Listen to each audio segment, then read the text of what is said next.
There's Puss. Ha! Right on cue. She likes to redo my hair. She doesn't like the way it's done. So what I'd like to draw out today are the kinds of things that probably most people don't know about you, like... Would I just ask what you want, and don't prepare me for it, just ask. Yeah. Well, I'm going to ask questions that, if it's something that people already know, and because I don't know, you've had lots of interviews. You mean people? People that would have seen videos of you or read your books. I want to get to the things that I'm curious about that I don't know about you. Like, I don't even remember. Would I just go ahead and ask what you want? I don't assume that anyone knows anything. I mean, even when I'm speaking in public, I say to people, I say, look, some of you have read my book and some of you haven't, but do you mind? I'm going to speak as though you haven't. Mm-hmm. And then, so please, if you've already read it and it sounds familiar, forgive me, but you might have questions or something like that. Yeah. But I've got to speak for the people who don't know anything about it, But in this case, I'm more interested in you personally and what led to your... Darling, just, as I say, do your work. Ask what you want to ask. Like, where were you born? I don't even know. New York. New York and New York City? Manhattan. In several generations born in Manhattan. Oh, really? So you're a born and bred city girl. Where? Born and bred in the city. Born and bred and buttered, right. You love to play with words. That's... Yes, I'm afraid that's my Yeah. race. Well, my mom... Puns all the time. My mom lived there in the 30s. She went to Packer Institute and graduated from there and then got hauled off to Ohio. So then, where did you go to school? What's your schooling like? Well, I started off in, I don't know which came first. I think I was in a private school on Park Avenue, if you please, and then I got haunted by an orange arithmetic book. I can remember it even now. And it was bothering me so much because I, always thought I was supposed to do my homework and I didn't have it done. And I was, Miss Haynes, she was perfectly nice, but she was like a nightmare figure, this orange arithmetic book looming, through all my play and everything. And finally I thought, well, the only way to escape the arithmetic book, I figured, because my mother was a kind of counterinsurgent of her time. And I thought, well, the way to appeal to my mother, who was a kind of a hippie, a reverse snob, if you know what that means, I thought it would appeal to her if I said that I think I should go to public school, which would be more democratic, you see, than going to this snooty school. And that would appeal to her, and that way I'd escape the orange arithmetic book, you see, by going to a public school. I didn't care where I went as long as the orange arithmetic book wasn't there. I think I remember that orange arithmetic book. You remember it? Really? Oh, it's Maybe probably not the same one. Many people. So, well, say more about your mother. I know you've shared that you have a similar background to me of you didn't get what we know Not that we just should you have and gotten. me, not just Well, you yeah, and me, but countless generations. talking about Western civilization, Yeah. not just America. Yeah. I mean, I reckon we're alienated. We're all. I mean, this terrible pandemic tragedy is called normal. Yeah, normative abuse, I call it, or normative neglect. Well, I just call it that the name of the disease is normal. Yeah, I forgot about that. I like that. So, were you breastfed or bottle fed? Do you know? I don't think there's much chance I was breastfed. Uh-huh. But if I was, it was because it amused her for a minute. Uh-huh. Maybe she might have done it because nobody else did it. Oh. So she was pretty, she liked to be different. Yeah. And you got that from her, huh? No, I don't think, let's see. Well, you're not exactly follow the footsteps of everybody else. No, but I did go to some trouble not to follow in hers. Well, no, I'm not saying you followed in hers, but just the general pattern of well, actually, I tended to be more conventional than really? my mother. Huh. And, I mean, my mother in New York, where it gets really cold in the winter, would have done anything, rather freeze to death than wear fur. Oh. Because, not because of, pity for animals, that wasn't going on in those days, but just because everyone else was wearing minks and And she finally got so cold, she consented to wear a fur that looked like cloth, you know, sort of Persian lamb or something. But later on in life, I bought myself a mink jacket because I knew she would have disapproved. In fact, I still have it downstairs in my house in California. But she used to make, you know, a fuss about, because my grandmother lived in a building that had a doorman, you know, the kind of New York thing. And nearby, or did you see nearby? Did you see much of your grandmother? Yeah, I lived with her because at the age of 3, when I was 3, my mother decamped and left my father, or cohabiting with him. I mean, they were married. I mean, they didn't not marry in those days, but they separated and divorced. Well, they didn't they divorced when I was 8, but they separated when I was 3, and she took me and my sister to live with her mother. So it was in my grandmother's household. It was run by my grandmother. And my mother, of course, was a free spirit artist, very beautiful, rebel, admired and envied by so many because she was so beautiful and so clever and so witty and talented. She was a talented artist. Well, you followed in all those footsteps too. Athlete. No, well, no. I mean, you don't see me swimming across the channel, but no. In other ways, you've swum across the channel, literary ways. She actually was a sort of star swimmer and diver, among other things. And she did swim the channel? No. But, I mean, that would have been conventional. The other people had done that too. But, you know, she was a kind of, I mean, her friends were communists, which was fairly common in those days. Mm-hmm. Yeah. And after she had got off, well, she met my father at art school, the Art Students League. They were both studying there, and ran off and eloped, you see, just to drive her parents crazy. Oh. I'd love to give her a big wedding or anything she wanted, but she just had to go against all convention and everything and run off and get married. Anyway, that didn't last long, and then she came home. But what she did was to maintain a studio, her studio, which is where she did her artwork and her painting and sculpture. Mm-hmm. And her boyfriends were always, you know, sort of weird, socially unacceptable types. You know, she had a sort of one-eyed Indian and a one-legged cowboy. And, but this was before you were born, right? No. Oh, after. Okay, this is. We were living with my grandmother. Okay. And she had a room there, and she would turn up. She'd turn up at dinner time, or slightly after dinner time, and we were always bid by my grandmother to be at table, was the phrase, to be at table at dinner time. Mm. And we were not supposed to be late, but my mother was always late, or very often late. Mm-hmm. And my grandmother used to say, "Well, she's an artist, dear. It was all right for her to be late because she's an artist, licensed, you see." But we were supposed to be there on time. So there's all this kind of stuff. But my grandmother, and presumably my grandfather too, I mean, he died when I was 5, but they just doted on her because she was the most gorgeous child, apparently. I've seen pictures of my mother when she was a child, and she was just a knockout beauty, you know. Mm-hmm. And then so clever and so talented and everything else, and she was just the cat's whiskers. And so I guess she was spoiled, and her sister always seems to defend her. I'm not quite sure what it is. It's sort of anybody's guess, but I guess there was no competing, so she defended her. Mm-hmm. Were you close to her, to your aunt? Not really. I mean, I had my whole focus in childhood was to get my mother to pay attention to me. Yeah. Without ever succeeding. Mm-hmm. So I was just trying to think, what could I say, what could I do to make her notice me? Or, I mean, what I really wanted was for her to be proud of me, but that was way out of the possibility. Mm-hmm. I just wanted her to even just notice me, you know? Oh yeah, I know that one really well. How was it with your father? Like, did you see much of him after? He was gone when I was 3.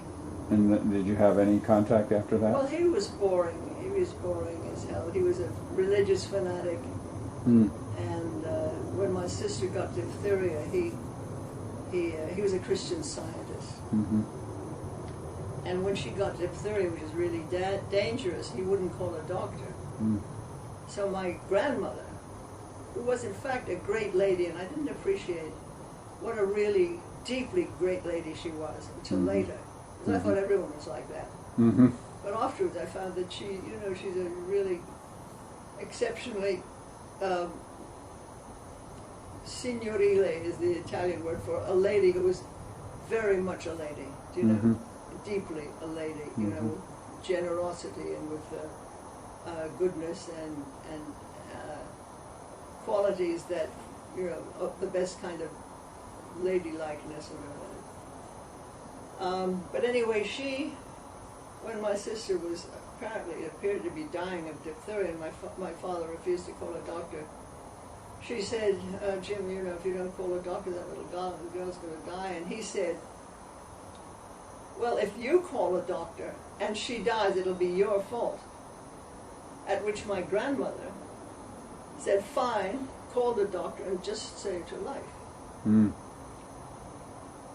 And so that was what my grandmother was like. You know, she was a magnanimous person. She was a big person. So it sounds like she was a central figure in your life. Well, I didn't notice her much. You see, I was so busy trying to get my mother to pay attention, because my mother mattered a lot to me, and I wasn't noticing my grandmother. I should have. I didn't appreciate her enough until later. Was she very warm? Did you sit in her lap, or was she physical at all? My grandmother? Yeah. I mean, we would certainly be welcome to sit on her lap, but I was so busy trying to get under my mother's lap, I wasn't noticing. Do you know what I mean? Is it crazy? Uh-huh. So that, you know, it was just a matter of not paying attention to the fact that my grandmother was, you know, I mean, and she had other kind of quality that I also didn't notice. For example, she never told us which fork to use. She expected us to notice, which we did. Mm-hmm. We knew, you know, how to behave, and as I say, I expected other people to be as hospitable as she was, or, you know, people who came to our house and our table and so forth. It turned out they weren't, and I didn't notice until I was out in the outside world, and I found that other people weren't as you know, kind of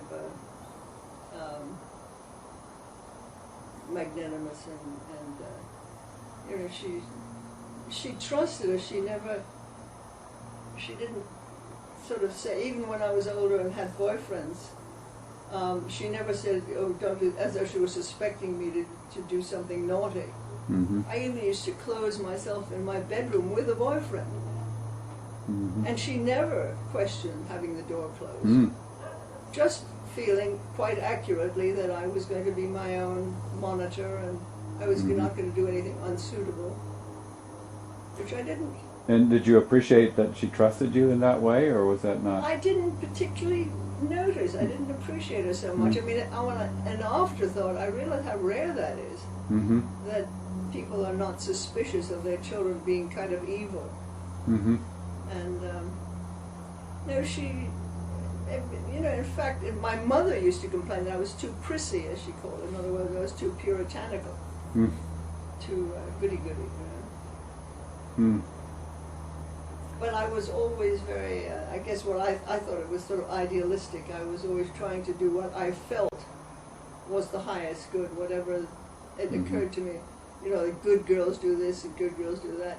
Maybe because in some part of my mind I thought, well, if I'm the goodest girl I can be, then my mother will have to relent and like me, you know. That's why I went to medical school. Or so I could be the goodest boy. Well, I could get approval, yeah. 22, get approval of my father. 22 years of school that I hated. Got out the other end, it didn't work. Tell me about your sister. Was she older or younger? She was older, but we weren't similar, really. She was very talented in painting and sculpture and music. Were you close at all? How much apart in age were you? We used to, I mean, you know, we were close physically, because, you know, we shared a room and we were there. How much older was she? A couple of years, but I mean, my mother, I guess my grandmother was quite exceptionally intelligent, but that wasn't her specialty, you know. Mm-hmm. She was very highly regarded, respected by her friends. She had childhood friends all her life who just adored her. Servants loved my grandmother. You know, Mm-hmm. she had this sort of, you know, attractiveness of the persona, the personality, you know, that attracted people, made them like themselves. My sisters, when she started having boyfriends, when she broke up with her boyfriends, the boyfriends remained in contact with my grandmother, you know. What was your grandmother's name? Terrible name, Rosebell. Rosabelle. And the Rosebell, R-O-S-E-B-E-L. one word. Uh-huh. But And the family name? We called her Darling. Her nickname was Darling, and we always called her Darling. Oh, Because, you know, when we were little, she'd come to our little cribs or whatever and say, "Do you know Darling?" So we would just parrot it back to her. mm-hmm. So that was the word. So she was always Darling. That was her name for Mhm. us.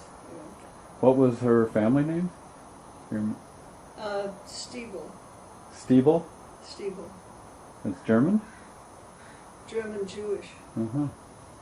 So my father's ancestors were Nazi types, and my mother's ancestors were Jewish. So we had half Nazi and half Jew. Interesting combination.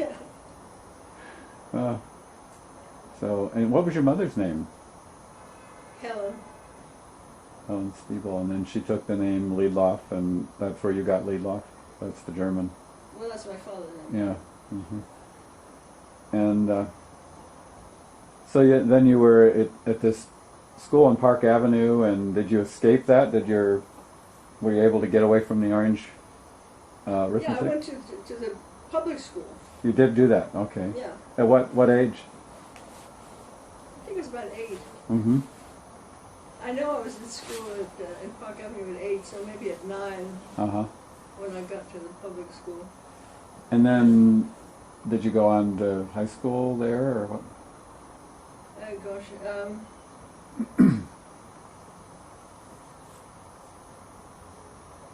At a certain point, I guess I was in the New York school system. There was a junior high called Joan of Arc in New York, part of the New York school system. Mm-hmm. And then somehow it occurred to me, I think I'd like to go to boarding school. So it was my idea, my initiative, and so forth. And my grandmother would just back whatever I wanted to do. It was always like that, you know. I mean, if I wanted to buy clothes or if I wanted to do anything, I mean, for example, when I was a child, we always had charge accounts. My grandmother had a charge account in the grocery shop downstairs from the building where we lived, Mm-hmm. in the nearby drugstore. And so if we wanted ice cream sodas and things like that, we just go in and charge them. Mm-hmm. So there's no question about, I mean, no one ever said how much money are you spending or any limit or anything. Do you know? Yeah, we had a similar situation, but it was for groceries, not for ice cream. Yeah, but I mean, I could invite people, and Oh, great. I mean, I wasn't supplying every child. I mean, I think I did everything sensibly with moderation. And So you went to boarding school then? I then went to, and I think I took my mother with me. There's a place in Rockefeller Center where you could look up schools and their reputations. We want to have one with a good scholastic standing. Mm-hmm. And we got one in Poughkeepsie, New York, a Quaker school What was the name? called Oakwood. I've heard of that.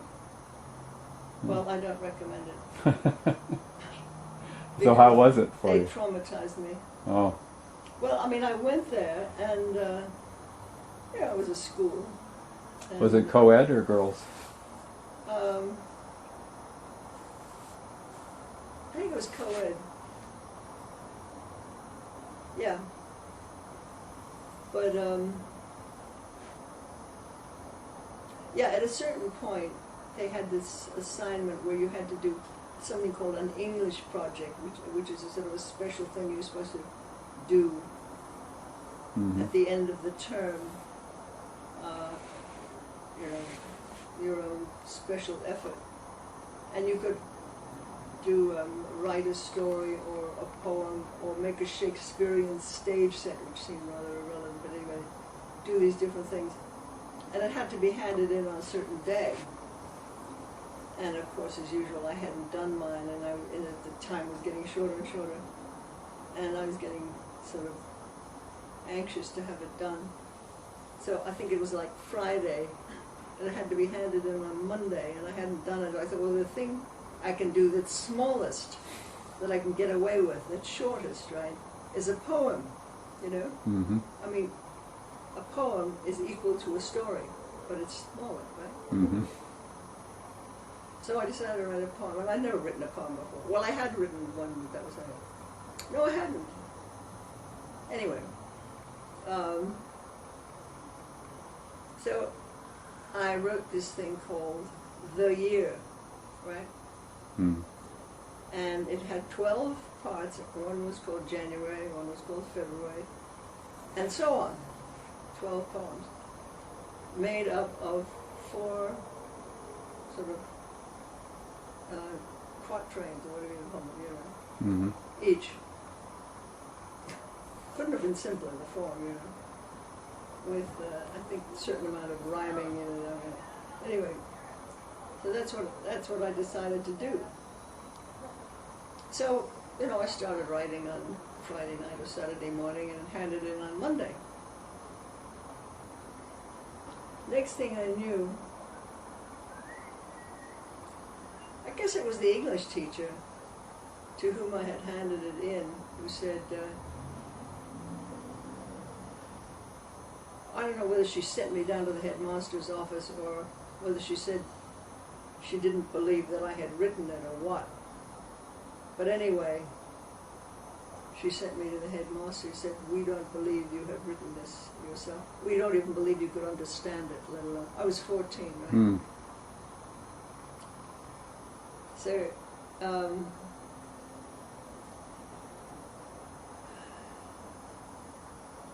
I mean, I didn't care about poetry. I wasn't interested in poetry. I'd never written any before. I had no intention of writing it again. But but what I did care about was people not believing me when I spoke. You know, Yeah. I mean, thinking I was a cheat. You know. So did you? How are you going to associate with what? Could you convince them that you did, or how? Well, I didn't think it was up to me, but anyway, I said, no, I did write. And they'd already investigated, already gone to the school library and found, you know, to look up what book I had taken out. And the only book I had taken out was a rhyming dictionary, you know, to help me write it. Yeah, right. That didn't help at all. And then, they called in, I mean, God, there's some idiot brother-in-law, somebody called in what they called a poetry expert, who said, well, it looks like Shelley. Well, I mean, the complete works of Shelley are available to the public, so what are you telling me, this 14-year-old, you know, what are you talking about? Crazy. And terribly irresponsible. I mean, you might have had a budding poet. Yeah, they nipped that in the bud. Well, they could have. Luckily, I didn't give them I didn't give them any credence. I didn't have enough regard for them to be nipped. I mean, there was no bud, and I wasn't going to be a poet anyway. But if I had been, Yeah. I felt that they were fools. I really felt that, Yeah. and I thought this is such a stupid way to behave. That luckily it didn't have any effect on me. So you were there I for didn't regard them as authorities. What I'm saying. 4 years that you spent there then? Well, I had been there, maybe it was 1 year or something, but anyway, the following year there was at the end of that year there was graduation ceremony I was a freshman, of course, at the age of 14, but the seniors were graduating. Mm-hmm. So the graduation ceremony, there were the parents around and the headmaster was patting them all on the back and making nice and so forth. And they had never resolved this thing with me. They'd never apologized, and they'd never given me a grade. I mean, at one point, they think they gave me a B plus or something. I said, is that what you're giving to Shelley? B plus, you know. I bet they love that. You know. I mean, the point was, I mean, either you give me credit for it or not. but don't, you know, I mean, what the hell are you doing? You're just crazy. In any case, and I wanted an apology was what I really wanted, because I wanted to be able to live with these people. Mm-hmm. And I can't live with them if they say, well, there goes a girl who lies and cheats, you know. Mm-hmm. How are you going to deal with them? You Yeah. know, even sit across a table from them, or just be in a room with them, you know. Oh yeah. So that mattered to me. Writing poetry did not. So anyway, so so at this graduation ceremony, I went up to the headmaster and I said, listen, I said, have you ever satisfactorily decided? And he said, oh, you know, because he didn't want to stop smiling and patting back to the parents, you see. And he said, oh, well, you know, he said, a lot of people have dual personalities, and sometimes it reaches an abnormal stage, is the word he used. Sometimes it reaches an abnormal stage. In other words, I was abnormal. Not the best thing to say to a 14-year-old from No. an authority figure, right? Really stupid. Luckily, as I say, I didn't give him credence because I'd already lost all respect for him. But it could have been harmful, saying that. Anyway, I said, okay, you know, I'm abnormal, but at least I'm not dishonest. That was okay with me, right? Mm-hmm. So I arranged to come back the following year. I thought, okay, as long as I'm believed, I'm trusted. Okay, trusted to be a lunatic, but at least not dishonest, right? Okay, I came back the following year. So in the middle of the year, there was this thing called the Scholastic magazine. Do you remember that? Yeah. The national magazine for high school age. Mm-hmm. Remember that? I think so. Yeah. Anyway, they had a poetry contest. So the kid said, oh, well, why don't you submit this troublesome poem to that? Oh. Okay, so I copied it all out by hand, you know. I mean, there were no typewriters anywhere to be seen. I wrote it all out. And then at the end, you're supposed to write, this is my own work, and you sign it. And then this is the word, you have to have it countersigned by your English teacher. Well, she was the one who brought it to headmaster in the first place. So I thought the whole thing had been resolved with my, you know, my freakishness, you know, whatever the word was, abnormal, right? So I took it to her room, and she was dressed in her little dressing gown. She was about to go out to the showers and have a shower. I said, would you mind signing this? Because you have to send it in. She said, oh, just leave it on my desk. I will return it to you. And I thought, well, that was a bit odd anyway, that she's going to bring it to me instead of making me do the walking, you know. And anyway, when she did bring it back, she brought it back using the editorial we, or it's probably the royal we in her case, but she said, well, I'm afraid we can't sign this, you know. And by this time, I was really angry. I thought I've been through all this, and I don't want, you know, I mean, this is insane to make me go through this again. And I actually said, because I'd always been polite up until then, and I said, sarcastic, I said, oh, why can't we? No, I said, oh, can't we? You know. And I slammed the door. The first time I'd really shown any anger and lack of deference, you know. And I said, Mr. Reagan, agree with this? And she said, yes, she'd already spoken to him. So what I did was to go up. I got permission to make a telephone call. I telephoned my mother. I said, I'm coming home. And, I can't stay in a place like that. So I sent for my trunk, packed up, got on the next, I arranged to get on the next train, but in the meantime, I went to the headmaster's office, and I said I was leaving. Here, darling. And he, just not getting it, you know, he said, well, this was just the end of the term. I'd finished all the classes, but I hadn't done the midterm exams, mid-year exams. Finished the term, but not, you right? Okay. He said, if you don't take the exams, we can't give you credit for the term. As though, you know, I had, you know, sure was on the wrong foot. He was supposed to be apologizing for what he'd been doing. Instead, he's making it difficult. You know, if you quit now, we won't give you credit. And I said to him, I remember saying to him, and I've never been sorry, I think I said the right thing. I said, don't you understand, I'm not leaving because it's convenient. This is a matter of principle. It's pretty good for a 14-year-old, right? I'm really glad I said it. Mm. So, we obviously hadn't got it, you know. Mm-hmm. But anyway, so I left, and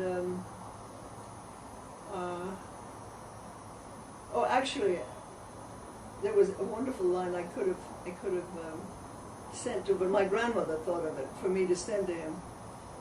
But I didn't, because I was so honorable that because I hadn't thought of it, I didn't send it because she had thought of it. But I should have done it anyway. It was perfect. To send him a letter saying, and now I'll really quote a line that you have heard before. I could not love my school so much, loved I not honor more. No. Wouldn't that have been perfect? Yes. But I didn't because, you know, I was so honored, you know, found that I was. So where did you go from there then? Well, I went to Drew Seminary for Young Women in Carmel, New York, and I told the story to the headmaster there, who was very nice and very sympathetic.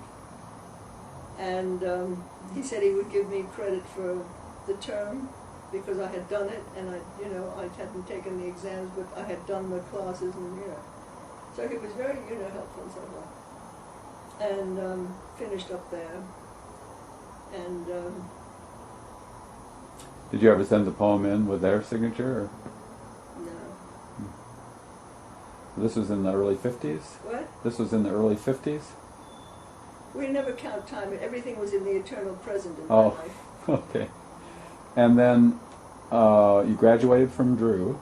Yeah, it's the last time I ever graduated from anything. Uh-huh. And, well, tell me about your first boyfriend. What was that? My first boyfriend? Do you remember? Or? Well, I remember my first love was when I was 6. It was the chauffeur. We had a car in the summertime. Mm-hmm. You don't want a car in New York, but my grandmother had a car and hired a chauffeur because none of us could drive, of course. And so I was madly in love with this chauffeur when I was 6. And he put a swing on the limb of the tree in the backyard, and he used to let me sit on his lap and drive the car, steer the car in traffic. He must have been crazy, but I finally decided to make the ultimate sacrifice because I don't think he was there when I was 5, but when I was 6, he sent me there. And we also had a kind of nanny who was this beautiful, well, he was very handsome, sort of classically handsome, dark hair and blue eyes and tall.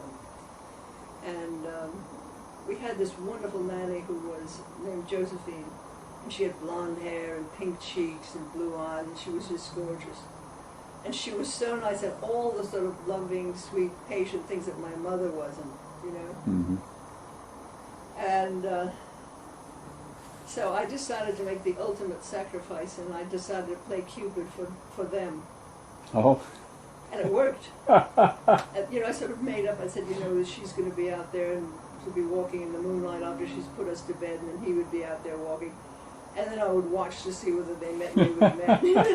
And at the end of the summer, they actually got married. Wow, it's age 6. They moved to the Bronx. Did they continue working for your family, or did they? No, that was just for the summer. Oh, okay. So then, after school, and what I remember is you wound up in England at some point. No, that was a long time. A lot later. Yeah, What did you do after school? The next thing I did was to go to college, which is you wouldn't have expected. You finish high school, you go to college, and I went to Cornell. Because I'd actually dated a boy who was at Cornell, which is why I applied there. I also applied to Duke because they were doing things with extrasensory perception that J.B. Ryan. Oh yeah, Ryan. Yeah. So what were your interests like in high school? What were your in high majors? School? Yeah. What? Getting out of that. What did you want to study when you went to Cornell? I never wanted to study. You just went to college if you were, when you finished high school, you went to college, right? Yep. That's what you do. That's what we did. So I went. I didn't have anything in mind, liberal arts, whatever that is, And I took. Well, I sort of vaguely sniffed in the direction of. I did get special permission to go to classes that were closed to lower classmen and like psychology and I think philosophy or something like that, Mm-hmm. which vaguely turned out to be my own, yeah. But anyway, what happened there was that I couldn't get up in the morning. And so I knew that I always had trouble getting up in the morning. And so I didn't sign up for any 8 o'clocks or 9 o'clocks. Mm-hmm. And I couldn't get up in time for the 10 o'clocks. I kept coming late. And I got the girls in my dorm to throw water on me and dump me out of bed. And that just didn't work, I just was always being late. And eventually the professors got, their little egos get hurt if you don't turn up. They feel that, that you're not interested in them or something. Or wait, I don't know. And the last day, these two, my 10 o'clocks, both said that they couldn't give me credit for the course because they hadn't been there enough. One of them was creative writing, ironically, and the other one was psychology, I think. Mm. So my star subjects later on, Mm-hmm. ironically. But in any case, so I was thrown out of there for non-attendance. But they never, well, it was rather foolish of them because I think, even I, who am not a proper doctor, know that if somebody doesn't turn up, that they very likely have low blood pressure. If somebody can't wake up in the morning, or if they keep Mm-hmm. fainting or something like that, that they very likely have low blood pressure. And they never tested my blood pressure. Mm. They used to give me a vitamin shot every week, hoping that would help. But it never did, of course. But when it didn't, they should have, they never Mhm. took my blood pressure. So luckily, I was spared having an education, you see.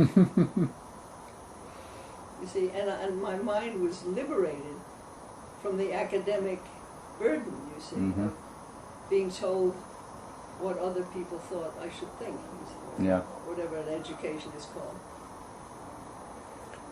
So, but I mean, I always had an exceptional curiosity, I think.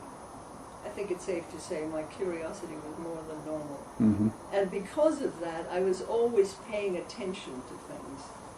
Do you know? I mean, I noticed at one point that when I was sitting in public transport, like a bus or something, that I was always watching everybody. Other people just sort of fading out and looking at the advertisements or, out of focus. Mhm.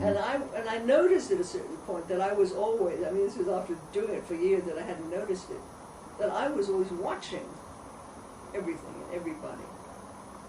But other people weren't watching. Mm-hmm.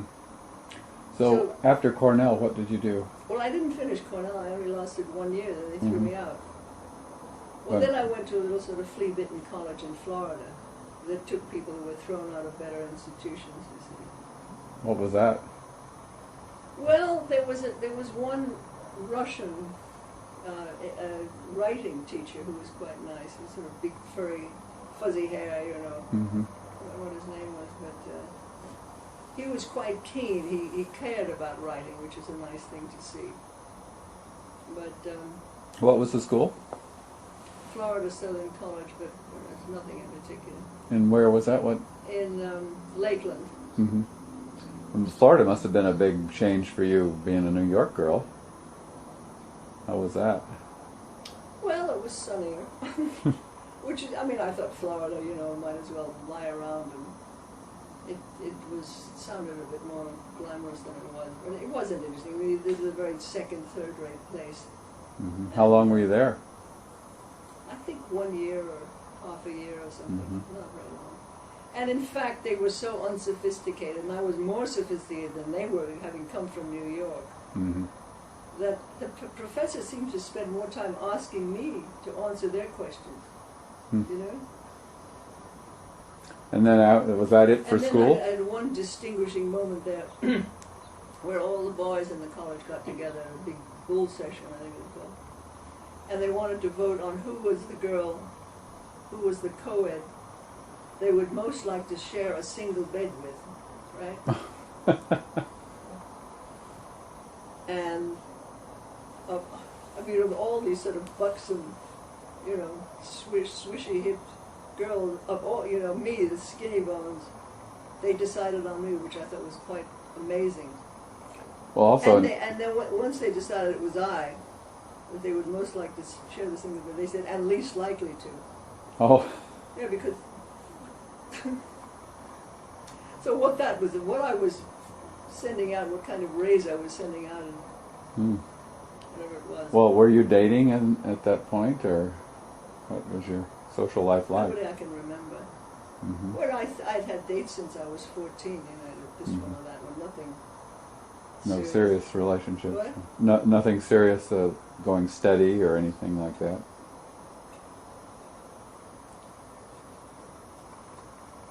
Well, the first one at the age of 14 was turned into a film star later on. Oh.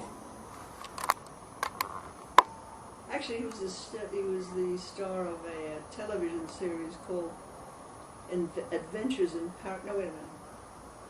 Oh, no, it was a thing called Combat. Do you remember a television series called Combat? No, I don't. It was about army people. Yeah, I can imagine, but I don't remember it. Anyway, he was the lieutenant, and they were mostly sort of enlisted men, and he was the lieutenant. And, you know, the usual sort of stereotype that I always went out with, you know, tall, dark, handsome, blue eyes, dark hair. Mm-hmm. You know, they all looked alike. He was a film star. So then after your school phase, what was the next step? Was that the last school you went to? Well, school really wasn't my forte. Yeah, obviously, yeah.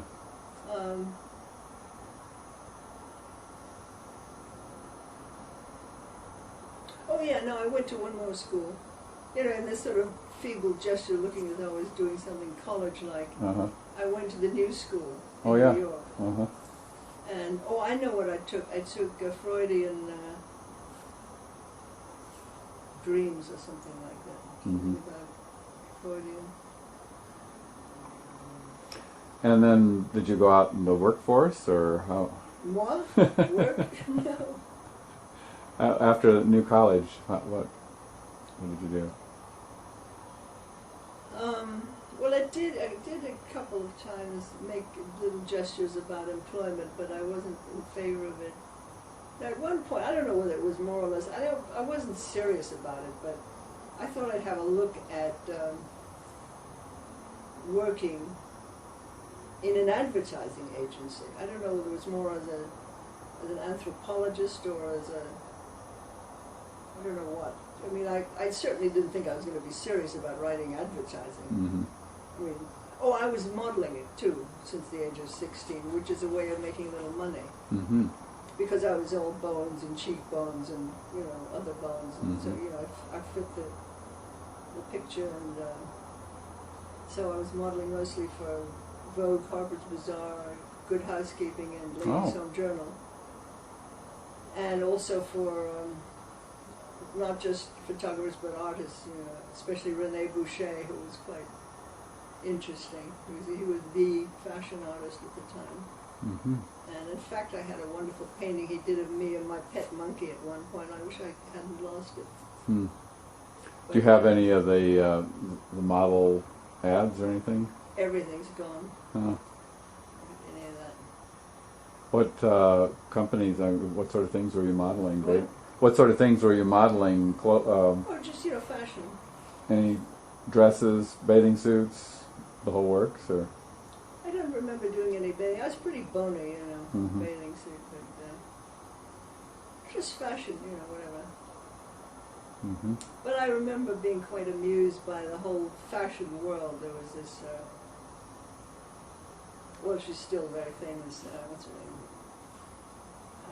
The fashion editor of all time. What's her name? I think I know who you mean. She had her own magazine, and yeah, she was both Harper's Bazaar and at a certain point Vogue. yeah. What's her name? You probably know. We were doing what they call an editorial fashion show. Was Helen one of her names? What? Was it Helen something or other? No.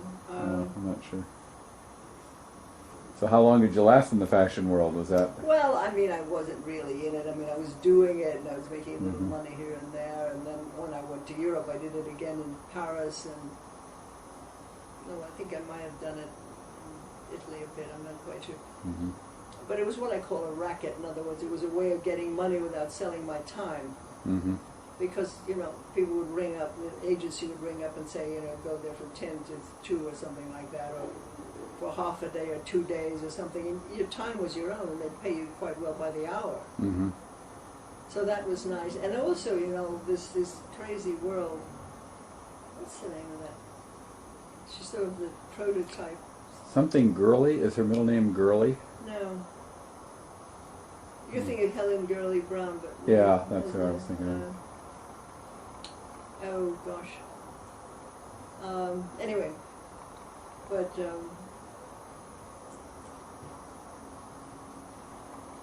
they had this way of talking, sort of the in-language of fashion. Yeah.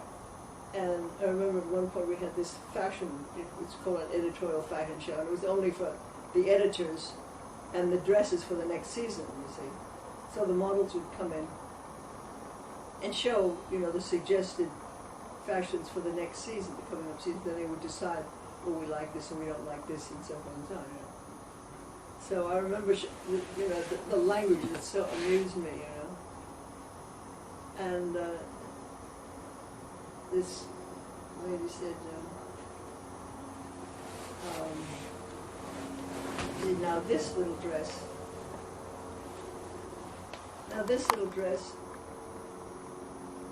could be a woman's entire winter.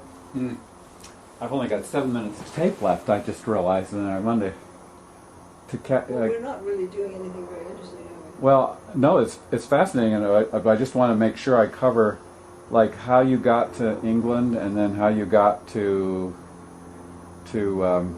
South America, and just. Well, I just went to at a certain point. I went to let's see. I think some of that's in the book, but just yeah. Well, I think that is in the book. You know how I went from New York to England, from New York to Paris. Mm-hmm. My first trip abroad, and then from Paris to the south of France, and south of France to Venice, because there was a big party there, and then with introductions to the people along the way. And then when I got to Florence, Livia Malvezzi de' Medici, one of the Medicis, introduced me to Enrico. This. Oh right, Enrico, yes. Shall we go on? Yeah. And told me that he was leaving in 4 or 5 days for the jungle to look for diamonds, and had already found some the year before. And I thought, oh well, even though he's obnoxious, I'm not going to get stuck with him, because he's leaving. So I was trying to see whether I could tolerate him for these 4 or 5 days, just as an exercise between me and me, so knowing that he was leaving. That I ended up being invited, and I was so entranced with the idea of going to the jungle. I was even willing to go with him and his, you know, partner. So that's how I went to the jungle. And then once I got to the jungle, you know, I got more and more deeply interested in the jungle. And then less and less in the Italians. And then the second expedition was to be led by another Italian who had been his former partner, Enrico's former partner, who was a professor. I thought, well, it's not going to be as bad as Enrico. It was worse. It turned out he was even worse. And then afterwards, I gave up on Italians. Uh-huh. I think I told you about my politically incorrect saying there, didn't I? Let's say it again for the camera. Never let a day go by. That's it. So no more Italians. And after that, I led 3 expeditions. To Venezuela, further west, and you know, and then just paying attention more and more to the Indians and what was going on. And after the 4th expedition, I realized I had seen something so exceptionally valuable. And the 5th expedition, I wasn't even looking for diamonds anymore. I was just trying to, you know, fill in what I wanted to know more about, you know, what we're doing wrong and what they're doing right, what we can learn from them. So these were the expeditions where you actually lived in the village? Well, we were moving around too. We were Uh-huh. traveling with them and living with them. But you led an expedition. There were other. I didn't realize there were other I people. led 3 of them, the last 3 or 5. Okay, I was thinking there were 4 times you lived in the village, and that. Well, we were living in the village, and we were living with the Indians, whether we were traveling or in the village. But now, who were the people that you took with you when you were leading the expeditions? Well, What was their interest? Anthropologic or diamonds? well, they would be diamonds, and then the last one, they were just 3 brats, 3 English brats from families who, kind of aristocratic families who, I guess the family wanted to get rid of them, but the parents paid me to take them along to have a wonderful adventure. So they were, one was the son of Shimi Lovett, who was a kind of World War II hero, and there's the head of the Fraser family, and then there's the cousin who was, anyway, it doesn't matter, but then there was another one, but they were all sort of upper class English brats. And I thought, well, as I didn't really need any particular town, because I didn't need anyone who was to be able to travel or do anything useful. I just needed some buds, to sort of be there to do what little needed to be done. And I'd heard that somebody was taking kids like that to the South Pole or Antarctica or something, and charging them 2,000 pounds each. And I thought, well, I can charge them 2,000 pounds each and give them a much better adventure. Mm-hmm. So that financed your trips then to the... Well, I guess so, but I tended to get advances from publishers too. Mm-hmm. Well, had you published before? What? I thought the publication occurred later. Were you publishing other things? Or? Yeah, after the 5th exhibition. Yeah. I wrote it after the 5th exhibition. Mm-hmm. And have you kept any contact? You know what's happened with the village? It's any way to know? No. Yeah. They don't have email. You can't plug into the electric eels. No one that you know of has gone to follow in your footsteps and find the village, or would they even be able to find it? How? Well, it's not just a village, it's a whole culture, it's a whole bunch of people, and 2 very distinct tribes. Right. I mean, these people up there on that picture, they're totally different from the Aquana. Yeah, I remember. And then one in the foreground is the one in the whole region who spoke Spanish. Uh-huh. So he was key to a lot of understanding by being able to speak a language. If you had anything to do over again, what would be your greatest regret of, if you have any regrets?